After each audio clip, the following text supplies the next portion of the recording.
आपने बहुत सारे सुपरस्टार्स चल रहे बॉलीवुड में, उनके साथ काम किया है।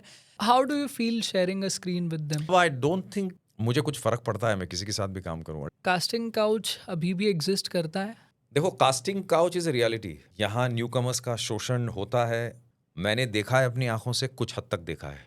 आज के डेट में आपको एंटर करना होता है, you have done the same way. Casting director के हाथ में सब गया है, वो डिसाइड करते हैं। In the current days, paparazzis are playing a very major role, bringing someone to limelight. They could bring you to limelight but I don't think they help you sustain it. Hello everyone, this is Dhritesh Jadhav on Breaking It Down, and today's episode is very interesting as we have someone from acting, someone from theatre and someone from Bollywood in this particular episode. Stay hooked.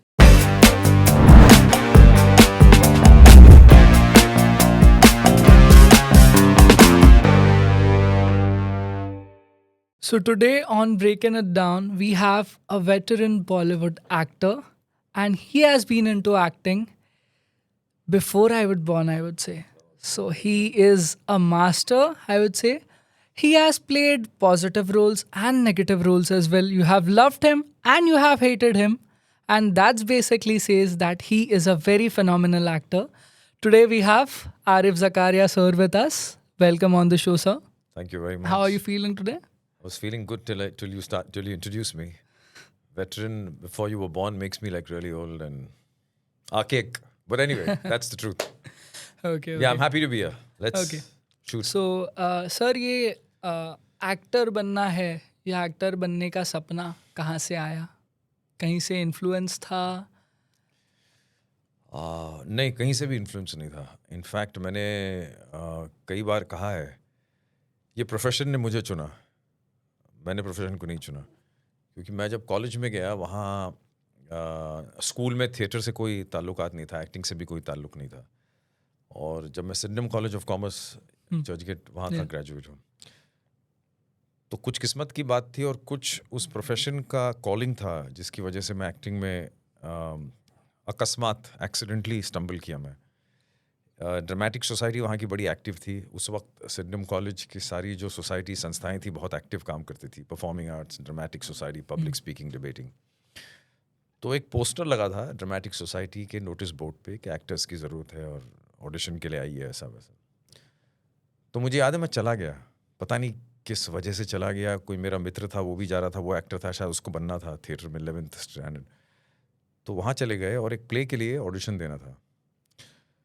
तो कुछ एक scene पढ़ा मैंने, I think याद करके आना था अगले दिन, तो मैंने याद करके आया। और फिर वो डायरेक्टर थी एक रेशमा देशमुख, महिला डायरेक्टर थी। तो एक प्ले कर रही थी क्यू, राशन की क्यू में खड़े हैं सब, और वो कैरेक्टर्स थे राशन की क्यू में। हर किरदार अपना अपना एक फ़लसफ़ा बयान करता है, अपनी फ़िलॉसफी। एक सटायर था उस वक्त। तो मेरा सिलेक्शन हो गया और डायलॉग नहीं थे उस किरदार के पास, सिर्फ एक सही मौके पे उसे छींकना था। एक दूसरे किरदार कुछ बड़प्पन से बात करता है, बड़ा एक पोस्टिंग कैरेक्टर था, उसको कट करने के लिए कैरेक्टर सिर्फ छींकता है कि उसको ये दर्शाने के लिए कि भाई तू अब फेंकना बंद कर दे। तो ये मेरा पहला एक्सपोजर था स्टेज का। अब सिलेक्शन, मैंने कहा किस्मत अच्छी थी या कुछ एक कहीं ग्रह का खिंचाव था जिसकी वजह से मैं इस प्रोफेशन में आया। वरना मेरा ऐसा कोई उद्देश्य नहीं था एक्टर बनने का, कोई आकांक्षा नहीं थी, कोई सपना नहीं था कि मुझे एक्टर बनना है या किसी को देख के मैं एक्टर बनूंगा। मैं इनफैक्ट स्कूल में स्टेज पे गया भी नहीं कभी। तो ये पहला एक्सपोजर था। और उसके बाद फिर सीरीज़ ऑफ प्लेज हमने कॉलेज में किए। करते करते SY BCom पहुंचा, फिर ड्रामा में रुचि हो गई। फिर एक मुझे लगा ये मंच बड़ा अच्छा है अपने आप को एक्सप्रेस करने का। मैंने प्लेस डायरेक्ट भी किए, एक ग्रुप हमारा एक्टिव बन गया। NCPA में हमने परफॉर्म किया, एक्सपेरिमेंटल थिएटर में एज अ डायरेक्टर मैंने एक प्ले किया उसके। फिर SY BCom में एक मेरी राइटर से मुलाकात हुई, मीर मुनीर, जो उस वक्त एक प्ले लिख रहे थे बम्बई में। और मुझे वो प्ले मैंने पृथ्वी में देखा, उनसे मुलाकात हुई। उन्होंने कहा, मैं अनजान शहर एक प्ले था नील साइमन का, प्रिजनर ऑफ सेकेंड एवेन्यू का हिंदी रूपांतर था वो। तो उन्होंने कहा वो प्ले मैं राइटर हूँ। एक इवेंट में मुझे मिल गए, मेरे फादर के साथ कहीं गया था तो वहाँ मिल गए वो। तो बातचीत शुरू हुई, क्या करते हो तुम बेटा, ये वो। मैंने कहा मैं कॉलेज करता हूँ, ये करता हूँ। तो मैं आप क्या करते हैं? तो बोले मैं राइटर हूँ। क्या लिखते हैं आप? प्ले लिखता हूँ। तो मुझे वो प्ले देखने उन्होंने इनवाइट किया पृथ्वी पे, मैं देखने चला गया और मुझे फिर लगा ये प्ले, हमारा एनुअल ड्रामेटिक कंपटीशन बड़ा होता था कॉलेज में, तो मुझे लगा ये प्ले मैंने स्टेज करना चाहिए। Okay. तो उनका पीछा मैंने किया कि वो प्ले दे दीजिए, उन्होंने दिया नहीं मुझे। 5-6 महीने फ़ोन करता रहा, उनको मिलता रहा उनके ऑफिस में, वो उस वक्त काम करते थे एक शिपिंग कंपनी में। उन्होंने उस वक्त कहा, फिर शायद टालने के लिए मुझे या पता नहीं, जेन्युइनली कहा कि एक प्रोडक्शन हाउस है संवाद वीडियो, वो एक सीरियल बना रहा है दूरदर्शन के लिए जिसका नाम है चुनौती, और आप जाके ऑडिशन दीजिए और चाहिए तो आपका पूरा ग्रुप ले जाइए और वहाँ ऑडिशन दीजिए आप। तो मैं चला गया ग्रुप को लेके, काफ़ी सीरीज़ ऑफ ऑडिशंस हुए और डायरेक्टर थे स्वर्गीय संजीव भट्टाचार्य, उनसे मुलाकात हुई, बाकी ग्रुप से मुलाकात हुई, राकेश चौधरी प्रोड्यूसर थे, उनसे मुलाकात हुई और सिलेक्शन हुआ। तो चुनौती एक सीरियल था जो मैंने किया था, जो दूरदर्शन पे आया था उस वक्त। तो वहाँ से शुरुआत हुई एक बड़े मंच पर, टेलीविज़न सीरियल उस वक्त दूरदर्शन पे बहुत आते थे, तो वो पहला मेरा शो था और वो खुशकिस्मती से चल गया। उसके बाद मुझे काफ़ी सारे ऑफर आए टीवी सीरियल करने के और वहाँ से एक सिलसिला शुरू हुआ। संक्षिप्त में बताया आपको मैंने मेरी एक्टर की journey. So all this while your family was supportive? आपके हाँ, फैमिली से कोई ऑब्जेक्शन नहीं था इस नहीं, चीज़ पे? ऑब्जेक्शन नहीं था। एक सरप्राइज एलिमेंट होता है ना कि पहली बार कोई एक ऐसे प्रोफेशन में जा रहा है जहाँ कोई सीरियसली हमारे फैमिली से कोई एक्टर या परफॉर्मिंग आर्ट्स में गया नहीं था। ऑफ कोर्स मेरी फैमिली हमारे प्लेज होते थे, देखने आती थी कॉलेज में या बाहर अगर प्ले करें, तो ऑब्जेक्शन ऐसा कुछ नहीं था, एक सरप्राइज था। बट बाद में उनको जब शोज देखते हैं, आपको प्रशंसा मिलती है, आपके काम की सराहना होती है, तो फिर लोग समझ जाते हैं कि यही है जो उसका मन वहाँ है और उसकी रुचि वहाँ है, तो फिर उसको सपोर्ट करना चाहिए। गॉड सर, जब आपने बॉलीवुड एंटर किया और अभी जो सर्कमस्टांसेस है बॉलीवुड में, डू यू थिंक अगर आज के डेट में आपको एंटर करना होता, you would have done the same way और यू हैड गॉन ऑन आज सम अब अदर पता नहीं, ये अच्छा सवाल पूछा आपने यार। उस वक्त क्या था, जब जो 7-8 साल मैंने काम किया टेलीविजन पे और फिर फिल्मों में, 96 में मैंने पहली फिल्म की कल्पना लाजमी की दरमियान। उस वक्त प्रोसेस थोड़ा सा आसान था। अब तो ऑडिशंस होते हैं, कास्टिंग डायरेक्टर के हाथ में सब गया है, वो डिसाइड करते हैं। उस वक्त डायरेक्टर आपको बुलाते थे और आपका थोड़ा सा काम देखा था, ऑन दैट बेसिस आपकी सिलेक्शन हो जाती थी। लेकिन आज आसान ये भी है कि माध्यम बहुत हैं। आज आसान ये बात भी है कि बहुत एवेन्यूज़ है जहां आप अपनी कला दिखा सकते हैं। उस वक्त चैनल सिर्फ दूरदर्शन था, फिर धीरे धीरे जी टीवी आया, जब मैंने एक शो किया कैंपस, उसके बाद अमानत किया, ये 97, 98, 99, 2000 की बात कर रहा हूँ। फिर स्टार प्लस शुरू हुआ, जिसको कहते थे प्राइवेट चैनल शुरू हो गए। तो एडवांटेज डिसएडवांटेज उस दौर के इस दौर के बहुत सारे हैं, लेकिन आज के दौर में माध्यम बहुत हैं। आज आप खुद अपनी कला दुनिया को दर्शा सकते हैं। आज रील्स बनते हैं, सोशल मीडिया पे इतने पावरफुल प्रेजेंस है कुछ लोगों का, कुछ एक्टर्स रील पोस्ट करते हैं और वो एक शो रील टाइप बनाते हैं, जो शायद 15-20 साल पहले वो साधन नहीं थे। तो आसान भी है और कठिन भी है। आसान इसलिए है इस वक्त क्योंकि कंपटीशन बहुत है इस इंडस्ट्री में, बहुत से लोग आना चाहते हैं क्योंकि इतनी फैली हुई इंडस्ट्री है और सबको आकर्षित करती है। उस वक्त ऐसा नहीं था। उस वक्त आपका प्रोसेस हुआ करता था। हमने टीवी किया, फिर फिल्में की, फिर OTT प्लेटफॉर्म किया, साथ में थिएटर भी करते थे। तो हमारे पास शायद टैलेंट दिखाने का ज़रिया सिर्फ वही था और कुछ नहीं था। लेकिन अब इन्फ्लुएंसर्स एक्टर्स बनते हैं, पॉडकास्टर एक्टर बनते हैं, सोशल मीडिया पे जो लोग जिनके लाइक्स ज़्यादा हैं वो एक्टर बनते हैं। तो क्या ये छोटे मोटे एवेन्यूज़ बहुत खुल गए हैं इस वक्त, जो उस वक्त नहीं थे। तो पॉजिटिव भी है, नेगेटिव भी। हर दौर का अपना एक एडवांटेज होता है, डिसएडवांटेज होता है। Okay, and what do you think about when I speak कि आपको थिएटर ने एक्टिंग के लिए हेल्प किया है, doing theatre has helped you evolve as an actor, so what do you think on that? I think it has. हाँ, I think yes. And theatre background से should I make a statement कि theatre से आने वाला actor हमेशा एक अच्छा actor ही बनता है? ज़रूरी नहीं है। अच्छे एक्टर का जो मापदंड, because in today's trend when someone says कि मैं थिएटर बैकग्राउंड से आता हूँ, पीपल इमीडिएटली स्टार्ट लिंकिंग कि अरे तू आर्ट फिल्म्स वाला होगा, तू तो मेथड एक्टर होगा, दैट सॉर्ट ऑफ थिंग्स। तेरी शक्ल अच्छी नहीं होगी थिएटर से नहीं, ये क्वेश्चन 2 पार्ट में आंसर करूंगा। हर एक्टर जो थिएटर से आता है अच्छा नहीं होता है। थिएटर के फ़ायदे ये है कि आपको बहुत डिसिप्लिन बना देता है। तो मैंने भी थिएटर शुरू किया, लेकिन डिसिप्लिन कहाँ से आया वो बताता हूँ आपको। मैंने एक इंटरनेशनल म्यूजिकल शो किया कॉल्ड मर्चेंट्स ऑफ बॉलीवुड। 2005 से 2012 तक हमने पूरे विश्व का दौरा किया इस शो को लेके। ये हिंदुस्तान में बहुत लोग जानते नहीं हैं। और तकरीबन उसके 1000 से 1200 शो किए। ऑस्ट्रेलियन कंपनी थी जो दुनिया में ये मर्चेंट्स ऑफ बॉलीवुड शो हम करते थे। यूके में, यूरोप में, ऑस्ट्रेलिया में, चाइना गए और अमेरिका गए, हर जगह गए। और क्योंकि आप फॉरेनर्स के साथ डील करते हैं ना, तो डिसिप्लिन और पंक्चुअलिटी और प्रोफेशनलिज्म थोड़ा सा वो अंदर आपके आ जाता है। जर्मन क्रू था, ऑस्ट्रेलियन क्रू था, टाइम के बड़े पाबंद होते हैं, रिहर्सल के बड़े पाबंद होते हैं। और कुछ साल तो कुछ सेगमेंट हमने ऐसा किया, कंपनी मैनेजर हमारी जो थी यूरोप की थी, शायद यूके की, वो तो अगर आप एक डायलॉग भी चेंज करें या एक वर्ड भी चेंज करें तो आपको वो शो के बाद ईमेल भेजती थी या कंपनी मीटिंग बुलाते थे कि why have you changed, what compelled you to change this dialogue. तो आई थिंक मुझ में एक सेंस ऑफ स्ट्रॉन्ग डिसिप्लिन उस टूर से, उस एक्सपीरियंस से आया है। लार्जर कॉन्टेक्स्ट में वो थिएटर ही है। सो थिएटर ट्रेनिंग ग्राउंड बहुत अच्छा है। मैं सोचता हूँ हर एक्टर को अगर ये मौका मिलता है कि वो थिएटर करे तो करना चाहिए, ज़रूरी करना चाहिए, क्योंकि आपको एक डिसिप्लिन मिलता है, एक ट्रेनिंग मिलती है आपको अपने क्राफ्ट के प्रति, जो मुझे लगता है बहुत ज़रूरी होती है और जो आपको मदद करती है आगे जाके। अब आप उसको किस तरह यूज़ करते हैं फिल्म में, वो आपके ऊपर डिपेंड करता है। आप उसको किस तरह यूज़ करते हैं आपके दूसरे काम में, वो आपकी शैली पे डिपेंड करता है, आपकी काबिलियत पे डिपेंड करता है, आपके इंटेलिजेंस पे डिपेंड करता है। बट ये ज़रूरी नहीं है कि हर एक्टर जो थिएटर से आता है वो बहुत अच्छा होता है। कई एक्टर्स ऐसे हैं जो थिएटर से नहीं आते हैं, जिनका एक्सपोजर सिर्फ कैमरा के सामने हुआ है, वो भी बहुत अच्छे एक्टर हैं। कुछ थिएटर से आते हैं, वो अच्छे हैं ही। तो ये बड़ा पेचीदा कॉम्प्लिकेटेड एनालिसिस होता है हमेशा। एक अच्छा एक्टर कहाँ से आना चाहिए या एक अच्छे एक्टर के गुण क्या है, तो वो बड़ा डिफर करता है हर इंडिविजुअल पे। Got it. Now because sir आपको इतने सालों का एक्सपीरियंस है, you have been doing serials, you have been doing dramas, you have been doing theatre, movies and what not.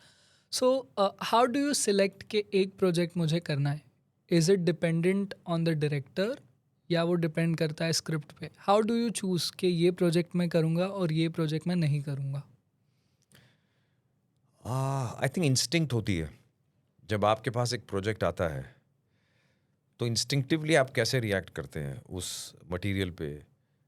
कभी डायरेक्टर का रेपुटेशन बहुत काम आता है, क्योंकि अल्टीमेटली डायरेक्टर ही होता है, उस शिप का कप्तान डायरेक्टर ही होता है, जो आपकी सहायता करता है और जो आपको आगे तक ले जा सकता है। तो कई फैक्टर पे उस डिसीजन को मैं वे करता हूँ। कभी कहानी अच्छी होती है, रोल अच्छा होता है, लोग अच्छे होते हैं। कहीं डायरेक्टर की एंथुजियाज़म, उसकी एनर्जी, उसका एक विजन जो थोड़ा सा आपको देखने मिलता है नरेशन में। तो बहुत सारे फैक्टर हैं जिसकी वजह से आप हाँ बोलते हैं। लेकिन एक इंस्टिंक्टिव फील होती है शुरू की, जब जैसे आप अगर आए मुझे एक कहानी सुनाई, भले कहानी उतनी तुर्रम ना हो, लेकिन आप जिस तरह से सुनाते हैं, एक मुझे कॉन्फिडेंस आएगा कि हाँ ये मैनेज कर लेगा ये कहानी को लेके, या ये मेरे किरदार को लेके कुछ बैलेंस करके चलेगा, या इसके मार्फत ही मैं अच्छा काम कर सकता हूँ। क्योंकि डायरेक्टर का स्ट्रांग होना, सेंसिबल होना बहुत ज़रूरी है फिल्म में एटलीस्ट। तो ये फैक्टर कभी कभी डिसाइड करता है। कभी पैसा डिसाइड करता है, आप जीवन के किस फेज़ में हैं और क्या ऑफ़र आया है, और आपको शायद उस फेज़ में पैसों की ज़रूरत होती है तो आप हाँ बोल देते हैं। तो ये कोई एक ख़ास स्ट्रॉन्ग वजह नहीं होती जिसकी वजह से आप कोई प्रोजेक्ट एक्सेप्ट करते हैं। एटलीस्ट मैं अपनी बात कर रहा हूँ। Got it. एंड सर जैसे आपने बहुत सारे आई वुड से ट्रेंडिंग अभी जो सुपरस्टार्स चल रहे हैं बॉलीवुड में, उनके साथ काम किया है। नीमिंग आलिया भट्ट के साथ आपने मूवी करी है। Recently you did mission Raniganj जिसमें अक्षय कुमार भी थे। So how do you feel sharing a screen with them? उस मोमेंट पे क्या फील होता है when you are shooting with them? Do you consider them कि हाँ यार नॉर्मल कलीग्स की तरह ही हैं? How do you feel at that moment? मुझे हमेशा लगता है कि ये सवाल पूछा क्यों जाता है हम लोग से कि how is it working with somebody जिसका नाम आपने लिया। They are like normal co-stars. I don't find I come and do my job, they come and do their job. They of course are more popular than I am, वो एक aspect होता है। But उसके अलावा मैं कभी उसे तोलता नहीं किसी और स्केल पे कि यार मैं उसके साथ काम कर रहा हूँ। तो अल्टीमेटली मुझे मेरा काम करना है, उनको उनका काम करना है। शायद उन पे थोड़ा प्रेशर ज़्यादा होता है क्योंकि उनका नाम पे फिल्म बिकती है या उनका नाम एक वेटेज रखता है। बट उसके अलावा आई डोंट थिंक मुझे कुछ फ़र्क पड़ता है मैं किसी के साथ भी काम करूँ। अल्टीमेटली डायरेक्टर स्ट्रांग चाहिए, डायरेक्टर का फेथ मुझ पे चाहिए और मेरा काम ठीक होना चाहिए। I just weigh those options, not कि यार मैं इसके साथ हूँ। और I worked with names as you have taken, I have had good experiences with everybody, but they all professional people. तो ऐसा कोई अंडरलाइन एपिसोड या किस्सा नहीं है मेरे पास जो आपको सुनाऊँ और आपको एंटरटेन करूँ। Got it sir. जैसे सर मैंने आपको फर्स्ट टाइम ऑन स्क्रीन देखा हॉन्टेड मूवी में. हॉन्टेड 3D, हाँ। Yes, Haunted 3D was the movie, and you were playing Professor Ayer yes. in that particular film. तो ऐसे नेगेटिव कैरेक्टर्स को play करने sir, what goes in your mind कि ये character मुझे particularly play करना है? Because a normal personality can be different. Your normal personality is quite different from what we see on the screen. Yes. So आपके दिमाग में क्या चलता है? What goes back of the mind? Haunted की जहाँ कहानी है, विक्रम भट्ट का डायरेक्शन था इस फिल्म में, और मैंने उनके साथ पहले टेलीविज़न किया था, तो वहाँ से उनका ये ऑफ़र आया इस फिल्म करने का। मुझे हालांकि इस फिल्म के पहले हॉरर मेरा फेवरेट जॉनर था भी नहीं।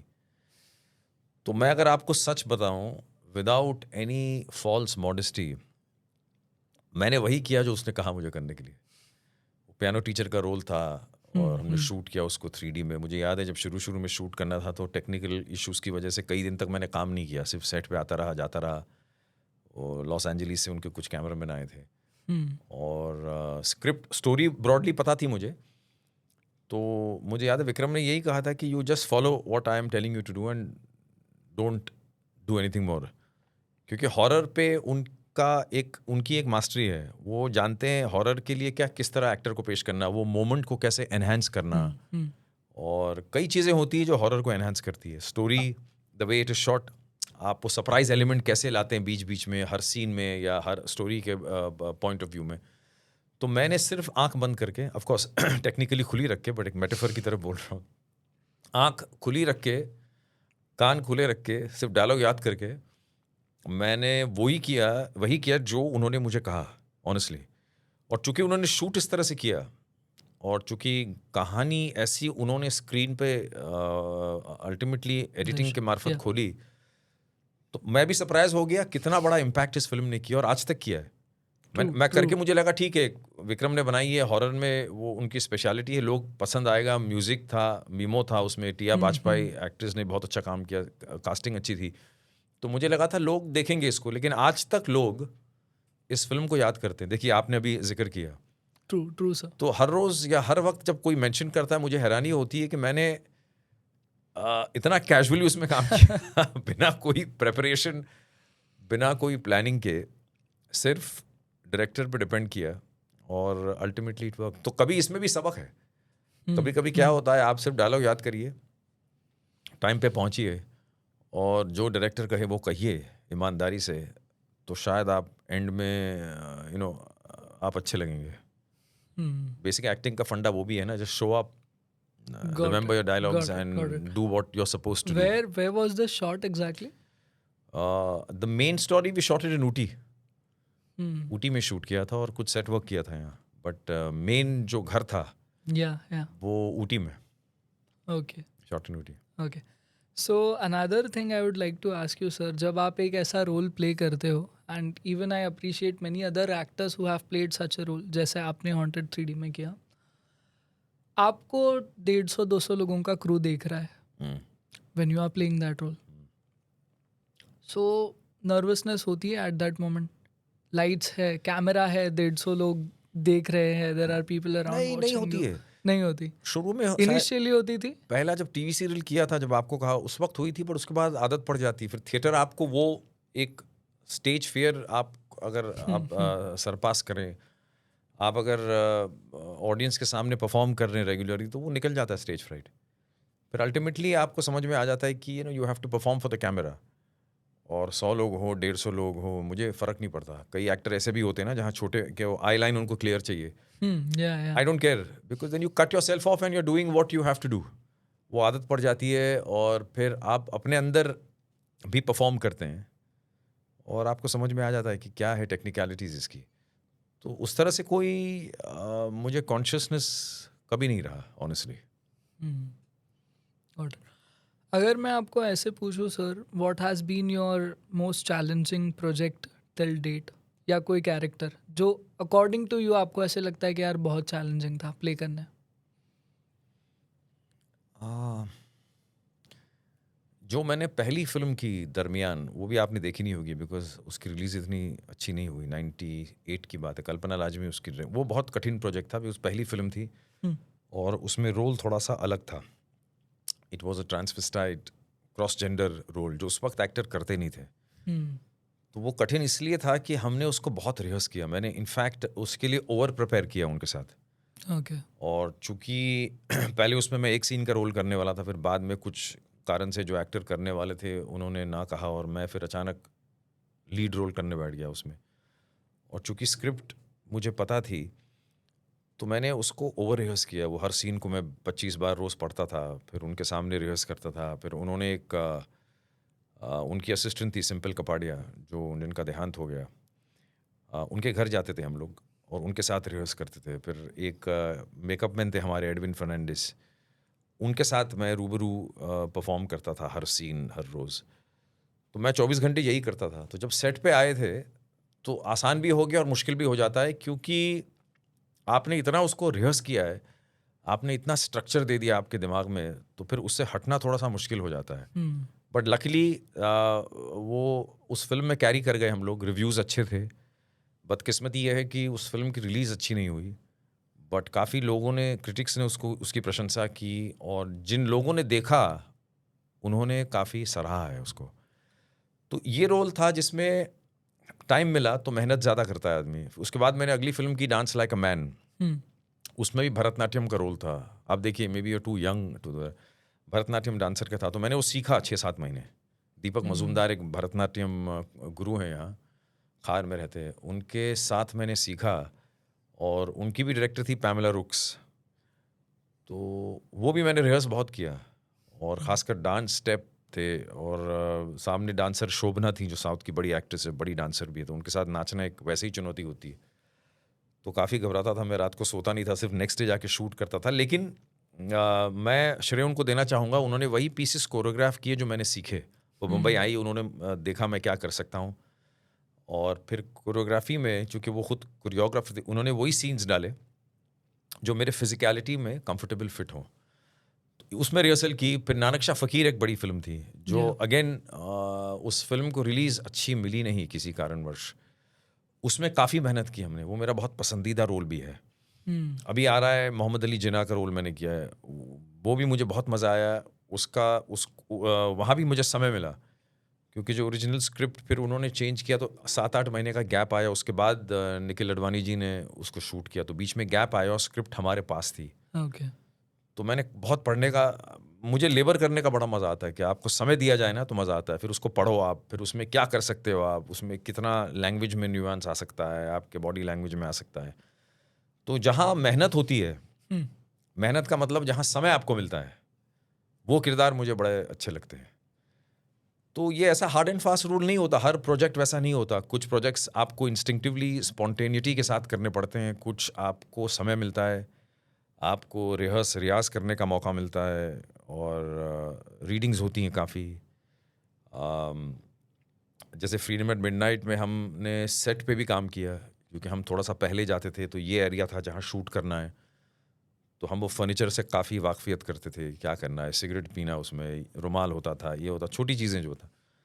तो एक अवेयरनेस आती है जो आप शायद सबकॉन्शियसली अपने काम में डाल सकते हैं, अगर आप उस तरह से अप्रोच किया जाए तो ये रोल थे। फिर मेहनत तो हर रोल में होती है यार, जितना हो सके। राजी की थी, उसमें भी मैंने सिर्फ जो मेघना गुलजार थी उनको ट्रस्ट किया। मैंने कहा, जो उन्होंने कहा बेसिकली मैंने वो किया। लेकिन जिस तरह से उन्होंने मेरा किरदार प्लेस किया एडिट में और नैरेटिव में, तो वो अच्छा सा उभर के आया, इससे लोग अभी भी याद रखते हैं। तो कई बार चीज़ें बड़ी ऑर्गेनिक होती है, चीज़ें बड़ी मैजिकल होती हैं। आप तैयारी करके जाइए, लेकिन आपको एक अपने दिमाग में रखना पड़ता है कि कुछ चीज़ें आपको सरप्राइज़ करेंगी। आप डायरेक्टोरियल कमांड लेंगे जो शायद आपने रिहर्स नहीं किया है। आपने खड़े होकर रिहर्स किया है, आपको शायद सीन बैठ के करना पड़ेगा। आपने एसी कमरे में बैठ के डायलॉग 100 बार पढ़ा होगा, लेकिन आपको अब वो बोलना है दौड़ लगा के, फॉर एग्जाम्पल। तो आपको उतना फ्लेक्सिबल रहना पड़ता है। तो ये मज़ा आता है, इसलिए तो इंटरेस्टिंग होती है लाइन कि यहाँ कुछ तय नहीं, कुछ फिक्स नहीं है। आप बस अपना मटेरियल तैयार करके जाइए और बाकी उस लम्हे में जीने की कोशिश करिए। कैमरा के सामने जो एक्शन के बाद लम्हा होता है, उसमें you try to live it. Got it. Any Bollywood character that you think you could have played better, that is played by some other actor? Not really. I mean, that's like या thinking. ऐसा कोई character है जो आपको play करना है? Again, one character that you would play. In Bollywood? Yeah. Not really. I don't. पहले मैं जैसे इंग्लिश, मुझे अलेक्जेंडर द ग्रेट का रोल करना था, मुझे गांधी का रोल करना था। I wanted to play Gandhi because as a student I was fascinated by Gandhi, as an Indian I was fascinated by Gandhi. उतना मौका नहीं मिला। हमने थिएटर परफॉर्मेंस किया वहाँ मुझे एक लिमिटेड वे में मौका मिला, लेकिन कोविड की वजह से वो शोज़ बंद हो गए हमारे। It was an English play called dearest Bapu love Kasturba. Saif Haidar Hasan sahab जो थिएटर के वेटरन हैं, उन्होंने लिखा था। So we started doing it with Zeenat Aman ji playing Kasturba, लेकिन कोविड की वजह से वो शोज़ बंद हो गए। हमने कुछ 6-7 शो किए, then Covid struck, so we had to stop it. इसके अलावा ऐसी कोई मेरी आकांक्षा नहीं है कि मुझे ये रोल करना था, वो रोल करना था। ऑनेस्टली इस वक्त मेरे ख्याल में कोई आ नहीं रहा है रोल कि आपको कहूँ कि I wanted to do this role. Alexander the Great I wanted to play, क्योंकि वो हिस्टोरिकल फिगर से मैं फैसिनेट हुआ था। थोड़ा सा पहले जब मैं और दुबला पतला था, जीसस क्राइस्ट का फैसिनेशन था कि I want to play Christ. तो ये ऐसे एक झटके आते हैं जब आप किसी किरदार के बारे में देखते हैं, सोचते हैं। बुधा का फैसिनेशन है मुझे, ओशो का है। तो you know whether you can play that role or not, but आप क्योंकि इस इंडस्ट्री में है तो आप उसको फिल्टर अपने सिनेमैटिक एक प्रोफेशन से, अरे यार I wish I can play the role, but it's not possible. Sometimes physicality match नहीं होती। I think you are dropping a hint for the aspiring screenwriters to I'm not dropping any hint. In fact, I hope I don't end up looking like a fool with all my unfulfilled characters which I need to play or want to play. No, ये ऐसा झटके आते हैं आपको। But कई character ऐसे मिले जो मैंने कभी अनुमान नहीं किया था कि आई प्ले। जैसे नानक शाह फकीर में आई am playing Bhai Mardana. If you know the Sikh history, Bhai Mardana Sahab जो थे, वो नानक साहब के ही travelled with Nanak to all the journeys of Nanak. He was the greatest biggest disciple of Nanak. अब मैंने सपने में भी कभी ये सोचा नहीं था कि I would be asked to play Bhai Mardana. मैंने सपने में कभी ये भी नहीं सोचा था जब मैं एक्टिंग शुरू की कि मुझे कोई भरतनाट्यम डांसर का रोल देगा। मैंने सपने में ये भी नहीं सोचा था कि मुझे कोई, शायद जिना का, ठीक है मुझे 2-3 फीलर्स आए थे मोहम्मद अली जिना का लास्ट 5-6 ईयर्स, किसी कारणवश हो नहीं पाया। तो ऐसे कैरेक्टर जो मैंने किए, मुझे कभी नहीं लगा कि शायद मुझे कोई ऑफर करेगा। आप समझे? तो I am giving you the reverse reply. While doing films like Nanak Shah फकीर, आपका पर्सनल रिसर्च कुछ ज़्यादा है, personal input in that film to study a character or something apart from the directorial command that you are getting? कुछ personal input trying to figure out about the person? देखिए, अब Google के ज़माने में हर आदमी रिसर्चर है। आपको at least पिछले 10-15 साल में आपको किसी भी विषय पर कोई ज्ञान चाहिए तो आप सिर्फ गूगल करिए और आपको मिल जाता है। तो लाइकवाइज नानक शाह फकीर की स्क्रिप्ट जो बेस थी वो भी बहुत अच्छी तरह से लिखी हुई थी, और फिर उस पर सिख हिस्ट्री के बारे में इतनी इन्फॉर्मेशन है, फिर कुछ किताबें हैं तो वो मैंने पढ़ी, और एक कैरेक्टर फॉर्म किया क्योंकि पंजाब स्थित थे कैरेक्टर, और मुस्लिम था वो रबाब बजाता था, तो थोड़ा सा रबाब मैंने सीखा जो म्यूज़िकल इंस्ट्रूमेंट होता है। yeah. और एक ह्यूमिलिटी की शैली थी उसमें, जो कहानियाँ मैंने सुनी है कि भाई मर्दाना नानक के सामने सर झुका के बात करते थे, और वो पहले शख्स थे जिन्होंने नानक को समझा, और नानक का जो मैसेज है वो नानक के साथ चल के दुनिया को दिया। तो एक जज्बा जो होता है उसमें, वो किताबों से आपको बहुत समझ में आता है। कहानियाँ जो होती हैं, बहुत कहानियाँ हैं, भाई मर्दाना की कहानियाँ बहुत हैं, तो वो काफ़ी हद तक मैंने पढ़ी। बट अल्टीमेटली आपको करना वो पड़ता है जो स्क्रिप्ट में लिखा हुआ है, लेकिन कहीं सबकॉन्शियसली वो सामने उभर के आता है जब आप काम करते हैं या रिहर्स करते हैं। तो फ़ायदे बहुत है। और रिसर्च, जैसा मैंने आपको कहा, गूगल के आने से, और अब तो चैट जीपीटी आ गया है, अब तो और भी रिसर्च कर सकते हैं आप। मतलब जो स्क्रिप्ट है उससे बेटर वर्जन आपको शायद चैट जीपीटी दे दे देगा, देगा, अगर आप टाइप इनपुट डाल दो तो रिसर्च करने का तो बहुत साधन बहुत हैं। अब 30 साल पहले नहीं होता तो मुझे शायद पंजाब जाके रहना पड़ता, किसी से बात करनी पड़ती, वो एक अलग मज़ा था। बट हम इस दौर के हैं जहाँ सारी So information, you have done that as well. yeah, आपने ये भी that किया। is what keeps that what makes the profession exciting ना। You research, R&D जो बोलते हैं, रिसर्च इज़ वेरी इंपॉर्टेंट। आपको जितना कुरेदेंगे आप, उतना आपको इन्फॉर्मेशन ज़्यादा मिलेगा। Because you spoke about chat GPT, थोड़ा एवोल्यूशन के टूवर्ड्स हम लोग जाते हैं। पोस्ट कोविड आपने देखा होगा what Bollywood used to be, larger than life and silver jubilees, golden jubilees, films getting release and पूरे थिएटर्स भरे होते थे। It has shifted to OTT platforms now. So, what is your take on this shift? And have you personally adapted the change? What do you think about the change? Adapted क्या करना? See, I'm doing the same thing. I'm doing what I did on theatre. I'm doing what I did on television. I'm doing what I did on film, on OTT. So मेरे लिए it's a technical adjustment थोड़ा होता है, but ultimately I'm doing the same thing. और it's a cycle, evolution मतलब ये एक phase है। जैसे मुझे याद है, जैसा मैंने आपको पहले कहा, हम थिएटर कर, दूरदर्शन था उस वक्त। जब दूरदर्शन आया और सैटेलाइट चैनल आए तो लोग घबरा गए, अरे यार सैटेलाइट चैनल आया। और उस वक्त हमने एक शो किया था, कैंपस, ऑन ZTV, जो ZTV का फ्लैगशिप शो था। हम हफ्ते में आई थिंक 2 एपिसोड थे, महीने के 8। तो परेशान हो जाते थे कि 8 एपिसोड कैसे शूट करेंगे। उसके 5-6 साल बाद डेली सोप कल्चर आया, जहाँ डेली एपिसोड आता था। आप समझे? तो जब हमने वो कस्प पे थे हम कि यार ये हम शो हफ्ते में 2 बार कर रहे हैं, अब एक शो आ रहा है स्टार प्लस पे, बालाजी टेलीफिल्म्स का, वो डेली रोज आ रहा है। डेली। हमको तो लगा कि एक्टर खत्म हो जाएंगे। डेली सोप, अब डेली सोप इज नथिंग, आप समझे? तो एक फेज है, डेली सोप आया, उसके बाद OTT आया, उसके बाद फिल्म आया, थिएटर, सब लाइव परफॉर्मेंसेज बहुत ज़्यादा चल रहे हैं अभी। तो लाइव परफॉर्मेंसेज आप देखिए, एंटरटेनमेंट सेक्शन उठा के देखिए, there are more live performances. उस वक्त लगा था अरे थिएटर को किल कर देगा सब। उस वक्त लगा था कि ये इतना स्ट्रॉन्ग आ रहा है OTT, इतना स्ट्रॉन्ग टेलीविजन है, इतना स्ट्रॉन्ग सैटेलाइट TV आ रहा है, थिएटर ख़त्म हो जाएगा, लाइव परफॉर्मेंसेस ख़त्म हो जाएंगे, कॉमेडी शोज़ ख़त्म हो जाएंगे, म्यूजिकल शोज़ ख़त्म हो जाएंगे, लोग घर से बाहर नहीं निकलेंगे। लेकिन ऐसा कुछ नहीं हुआ। आप देखिए, I think live performances are at their peak today. तो it's a phase. I think कुछ ख़त्म नहीं होगा, ये अपना कोएग्जिस्ट करते रहेंगे इन डिफरेंट इंटेंसिटीज़।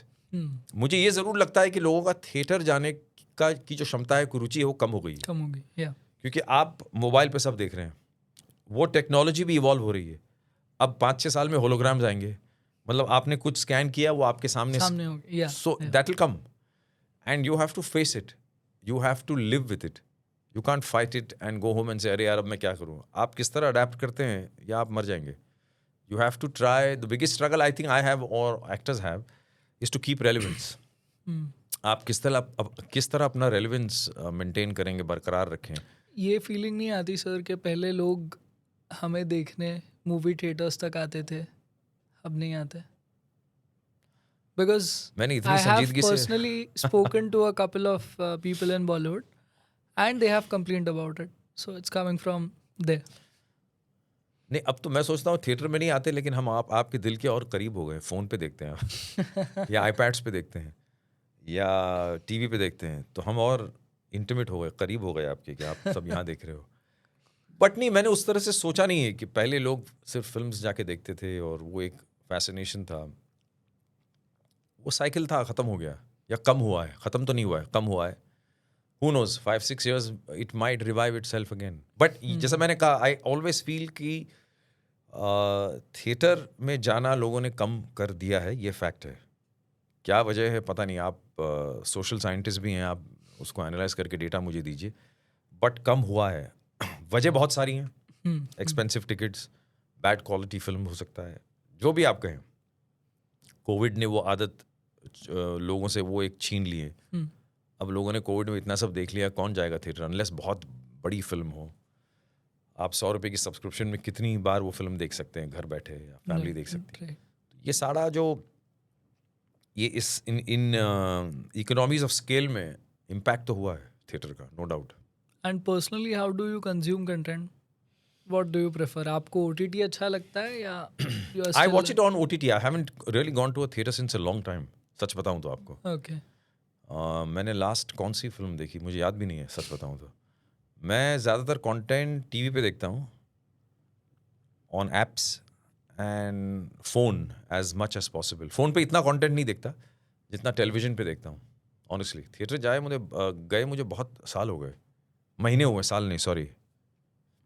तो आई डोंट नो क्या है, जाना किस वजह से मैंने बंद किए है पता नहीं मुझे। okay what's your definition for success?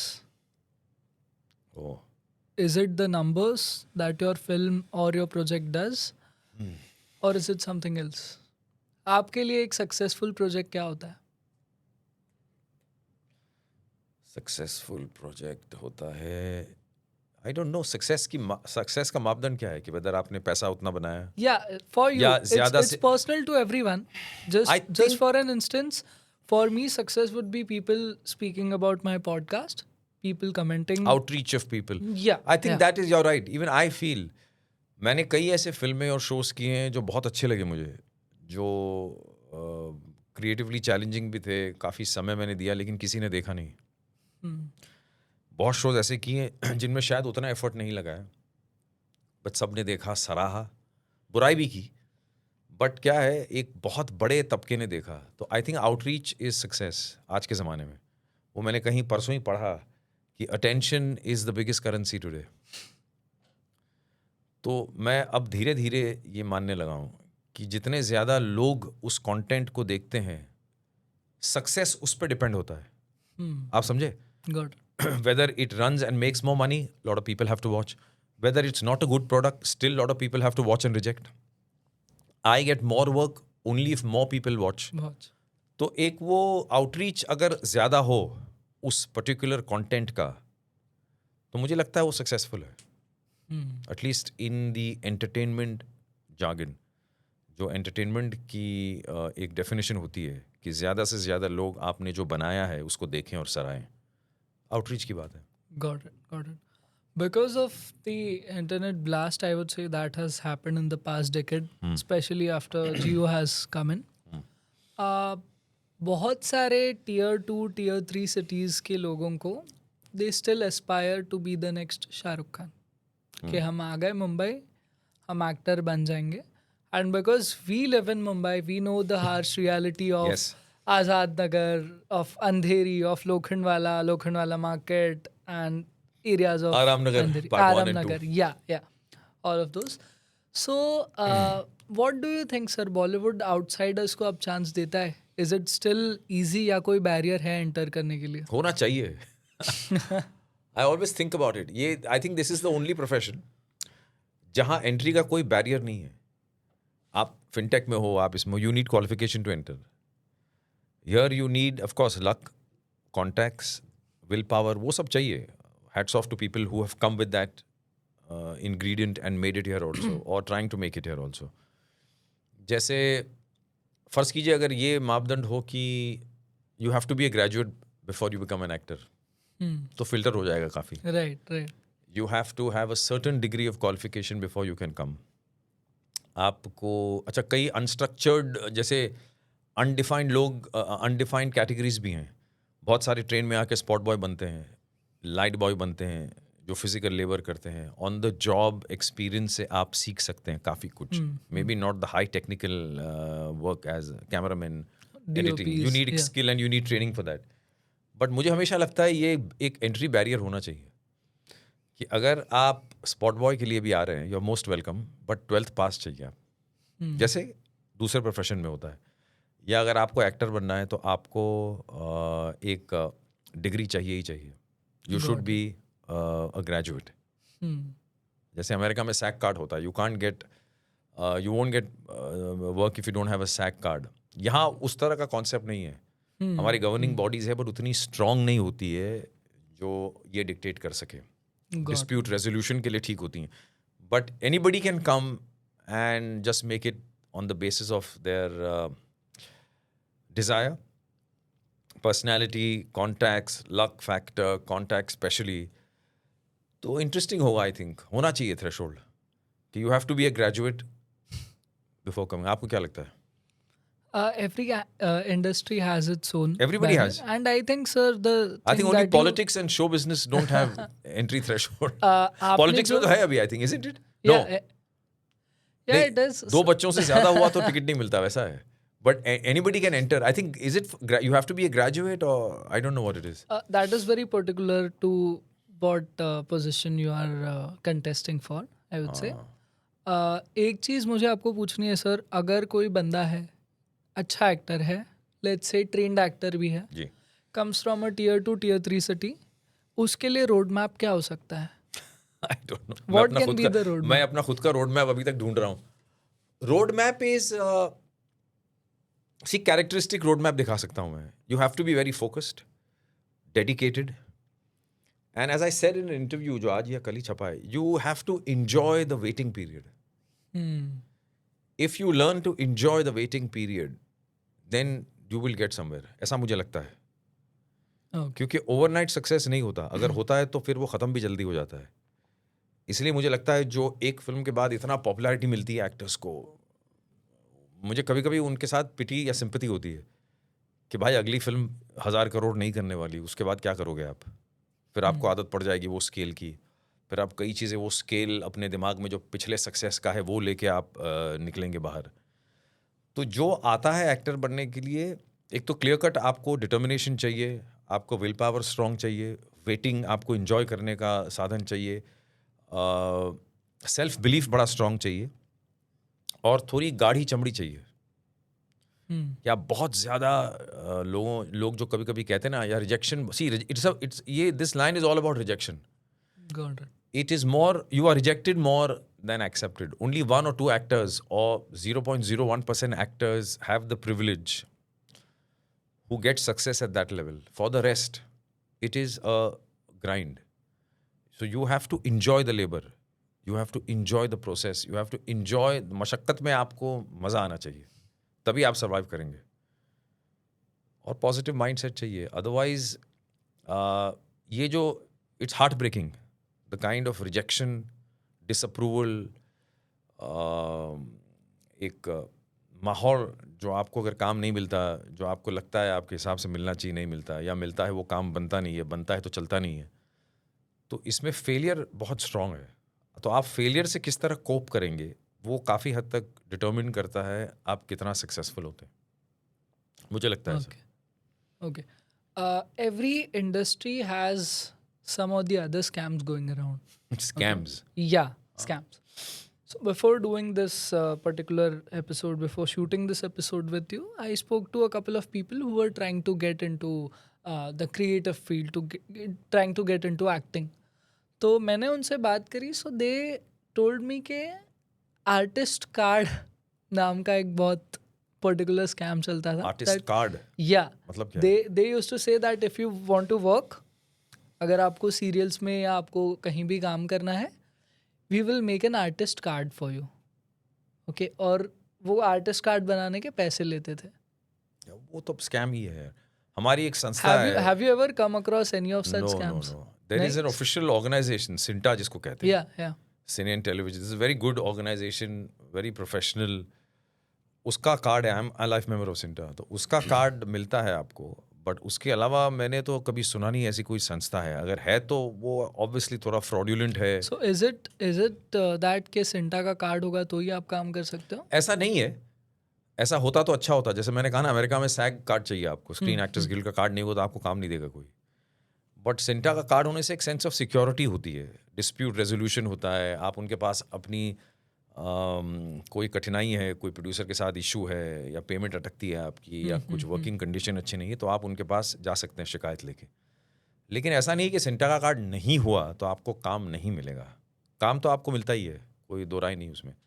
लेकिन एक संस्था से जुड़ने के फायदे होते हैं, खासकर इतनी बड़ी केओटिक, थोड़ी सी डिसऑर्गेनाइज इंडस्ट्री है, तो एक संस्था अगर आपके साथ हैं या आप एक संस्था से जुड़े हैं तो अच्छा है, फर्क पड़ता है। ओके तो ऐसे स्कैम बहुत है, एक्टिंग स्कूल के स्कैम होते हैं जो आपको अश्योर करते हैं कि भाई तुम 3 महीने सीखो और फिर हमको काम देंगे, इतना पैसा लेते हैं, तो बहुत है। तो ये तो आपके ऊपर इंडिविजुअल पे डिपेंड करता है भावना की क्या सही है क्या गलत है। और ये कोई ऐसी कहानी बना रहा है या नहीं बना रहा। फिनटेक में भी कितने स्कैम होते हैं, फाइनेंशियल बिजनेस में आप जहाँ से आते हैं, तो ये तो दुनिया स्कैम की भरी है mostly. But sir, being in the industry for so long, you haven't come across any such scam. That is a very shocking thing for I me. haven't. Maybe I'm not relevant enough for them to approach me. I don't know. I haven't come across any such individual or organization who has asked me to do something which I know is fishy. अभी तक तो नहीं हुआ है। Scams and scandals की बात करें तो sir, Bollywood has always been in limelight. Yes. So taking this थोड़ा सा controversial part के towards casting couch अभी भी exist करता है, and is it just for the lead roles या supporting roles के लिए भी होता है? देखो, casting couch is a reality. मैं यहाँ बैठ के झुठला नहीं सकता, आपको बोल सकता अरे नहीं होता है, सिर्फ अखबारों में आता है या आपने सुना। It is a reality. होता होगा, होता है। यहाँ न्यू कमर्स का शोषण होता है, आई एम श्योर होता है। लेट्स बी ऑनेस्ट, मैंने देखा है अपनी आंखों से, कुछ हद तक देखा है। उस हद तक नहीं देखा कि जहाँ मैं उसने इतना इम्पैक्ट किया मुझे। तो इट इज़ अ फैक्ट, होता है, आई डोंट डिनाई इट। आपने कहा लीड रोल, या अब किस स्तर पे होता है I don't know. Lead role में भी होता होगा या सेकेंडरी रोल्स में होता है, या जो नए लोग आते हैं उनको एक फुटहोल्ड क्रिएट करना पड़ता है, उसके लिए भी होता है। लेकिन चॉइस आपके पास होती है ना। काफ़ी हद तक आप जो एक दिशा में अगर आप जा रहे हैं तो आपको हमेशा चॉइस होती है, आप उस दिशा में ना जाएं। कोई पिस्तौल रख के तो नहीं बोलता, जहाँ तक मुझे नॉलेज है। तो वो आपके ऊपर काफ़ी हद तक निर्भर करता है कि आप वो जो आपके सामने चॉइस है उसको आप किस तरह निभाते हैं। तो आप उस राह पे मत चलिए, आप हमेशा ना भी बोल सकते हैं। तो ये आपकी इंडिविजुअल सेंसिबिलिटी, आपकी पर्सनैलिटी, आपको क्या चाहिए उसके ऊपर काफ़ी हद तक निर्भर करता है। आपकी ज़रूरत कितनी स्ट्रांग है, आप हमेशा ना बोल सकते हैं, उसमें कुछ दो राय नहीं है। तो आपके ऊपर काफ़ी हद तक है।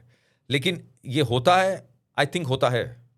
मैं यहाँ आके ये नहीं बोल सकता अरे नहीं होता, ये आपके वह में नहीं होता है, डेफिनेटली होता है। Okay. There is another term that has been in the trend, Bollywood mafia.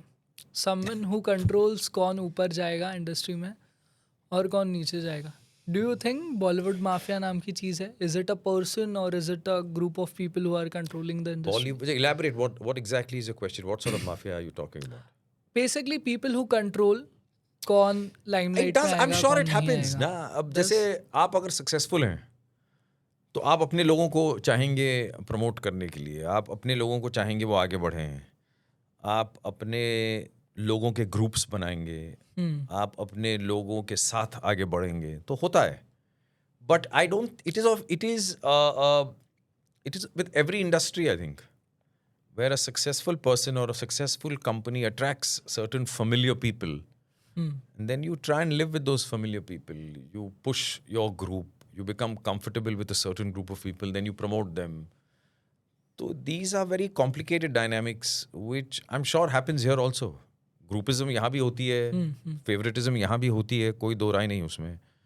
कई प्रोड्यूसर अपने वही एक्टर्स के साथ काम करते हैं क्योंकि उनका कंफर्ट जोन होता है, उसमें अच्छाई भी होती है, बुराई भी होती है। Casting directors prefer to work with और recommend those who they are friendly with, जो उनके शायद दोस्त हैं या उनके मित्र हैं। तो ये हर जगह होता है, यहाँ भी होता है। यस, होता है, क्यों नहीं होता। Got it. Favoritism is it happens here, sure. Got it. How many times have you been clicked by the paparazzis? Clicked by the paparazzis? Yeah. I don't know. Clicked a few times, but I'm not, I think, in that mercifully अच्छा है, बहुत ज़्यादा click करे तो परेशान भी हो जाती है। देन क्या होता है, आपकी लाइफ जो होती है ना, वो आप 24 घंटे मीडिया के सामने जी Do रहे हैं। you think in the current days, paparazzis are playing a very major role bringing someone to limelight? Because They could bring you to limelight, but I don't think they help you sustain it. Because क्या होता है, सी आज के ज़माने में everybody is a celebrity. जैसा पहले discuss कर रहे थे हम, याद है कि सोशल मीडिया ने आज सबको एक पावर दिया है, सबको एक रिकग्नाइजेबल फेस दे दिया है, सबको एक पॉपुलैरिटी दे दी है। तो आप अखबार में आ जाते हैं, बट ज़रूरी नहीं कि वो that might translate into something big, deep और meaningful for you work wise. I believe in that. तो एंडी वॉरहॉल का था ना कि everybody has 15 minutes of fame. तो अब वो मैं उसको रिफ्रेश करता हूँ कि everybody has their 30 seconds of fame, sorry. So it's that kind of phase. So you're getting clicked at the airport, you're getting clicked there, you're getting clicked here. They want you to, because वो content लोगों को चाहिए कि यार इसने and airport पे जाते many, I would say many actors have revealed that they actually pay the paparazzis to click them so Yes, that that could be. they always stay in the trend. Yeah, it could be. See, the PR is a big business.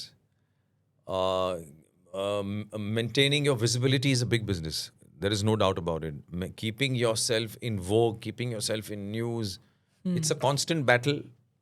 You pay for it, and you get the advantage of it. Fair enough. If you can afford it, do it. But लोग देखना भी चाह रहे हैं ऐसा. It's same with the awards as well. To a large extent, I think it is. Not entirely. To a large extent, it is. Not entirely. Because see, ultimately, award functions क्या होता है? They also need faces to sell. So what sells in the award function is maybe not the event, but जो TV पे capsule बन के आता है, जो 4 घंटे का, they need advertising support for that.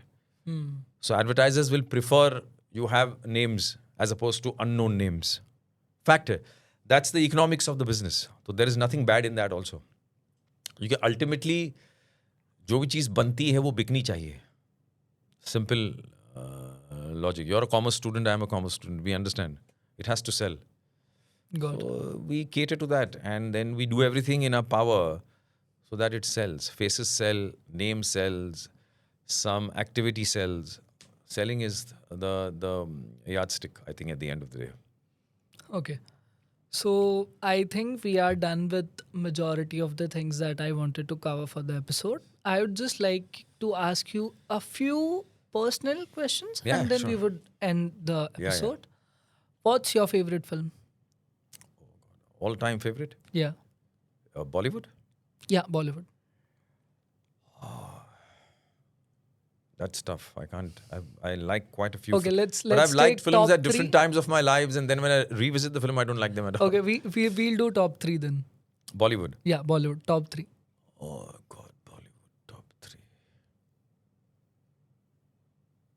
I'm blanked out. I don't remember any. एक मिनट याद करके बता रहा हूँ. Okay. Take it. और उसका दूसरा सवाल पूछ ले. Your favorite actor? Bollywood or Bollywood. I've liked actors for certain performances, but not overall. I don't think anybody is great in every film or every output they come out with. I used to like parts of Sanjeev Kumar because I thought he was very unconventional and good. Then you like Nasiruddin Shah Sahab because of certain, the fiery performances he gave when we were young actors growing up. Amitabh Bachchan I've liked for a very long time because he has this great capacity. He's reinvented himself all the time, still working. Then Amir's work I've liked in certain films. Rajkumar Rao I like in the current lot because he's got ek sur uska alag bhi hai har film mein. He doesn't sound the same everywhere, which most of the young actors are. I think they sound the same everywhere. Then so I like these kind of actors linked to their specific performances. Yeah. Likewise, abroad also I just like actors with performances as opposed to one favorite actor. So when I started acting, I saw a film Daniel Day-Lewis की मैंने My Left Foot देखा था. So I was very impressed. तो मैंने कहा मुझे ऐसा कुछ करके दिखाना है, कि I never knew he was an actor. I thought he actually disabled US centre में देखी थी 91 में. USIS जब हम लोग कॉलेज से जाते थे फिल्में देखने. So I really like him because he's उसका सुर अलग होता है उसका हर फिल्म में. So I like actors who are different or try at least attempt to be different, sound different or look different. तो आपको लगता है ये मेहनत की है इसने as opposed to just cosmetically try and be different in every film. Okay. And 3 best Bollywood films. I don't know which. I mean, I think a film which made a big impact on me, which growing up, I can't remember. Yeah. I liked Sholay. I liked, but it's a stupid answer. I don't know why. I thought it was a magnum opus. That's personal to you. You can take your time. I liked you can, Sholay. Yeah. Then no, मैं recent lot में कुछ आपको बोलने की बोल रहा हूँ. I liked the first प्यार का पंचनामा. Okay. I thought it was a very scene. I don't know whether you've seen it. I The have, first I have. one, Love Ranjan. Yeah. The first was very smart and witty. I thought that it was a very difficult film to make. जहाँ तक मुझे लगता है ऐसी film बहुत difficult है बनाना. उसके बाद overall I think I like all these. I think every film which runs, there is some magic to it. Honestly, there's nothing beyond it because it's very difficult to make a film which appeals to everybody. तो जो चलता है ना मुझे ठीक ही लगता है यार. मैंने कहा वेरी गुड यार. I said हाँ ये जिस कन्विक्शन से बनी है और कुछ तो इसमें सेंसिबिलिटी होगी जिसकी वजह से लोगों ने इसको पसंद किया, सराहा है. Do you listen to Bollywood music? Yeah, I listen to a lot of Bollywood music. So, what are the top 3 songs in your playlist? Right now, Yeah. I like the Sayyara, the title track. Title track, yeah. I love. Then I like which other Bollywood music? और कौन से गाने हैं यार तुम?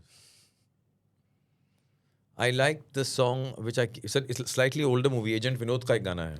वो I like, which is again on my playlist. Okay. Then I like a little bit of the old songs on my playlist. Mohammed Rafi and Kishore Kumar. I like those kind of songs. But of course, I can't recall. But I listen to a lot of contemporary Bollywood music also. Okay. Okay. It makes me sound very old. No. I think, sir, we have covered major part of the podcast. Thank you now. very much. Thank you for being on the podcast. I hope I made sense. I will. If I haven't, just edit all the bad parts out. तुम्हारे हाथ में है. No, sir. So our podcasts are just how they are. We don't edit it. Whatever is short goes on the video. And I hope to invite you again for Sure. another episode. It was very interesting Thank you very much. speaking to you. Thank you. And that's it. Thank you again, Arif sir, for Thank being you. on the show. My pleasure. Good luck. Thank you. Thank you so much for watching this video. Please like, share and subscribe to our channel. And if you have any suggestions or requests, do let us know in the comment box. Thank you. This is Dultesh Jadhav signing off.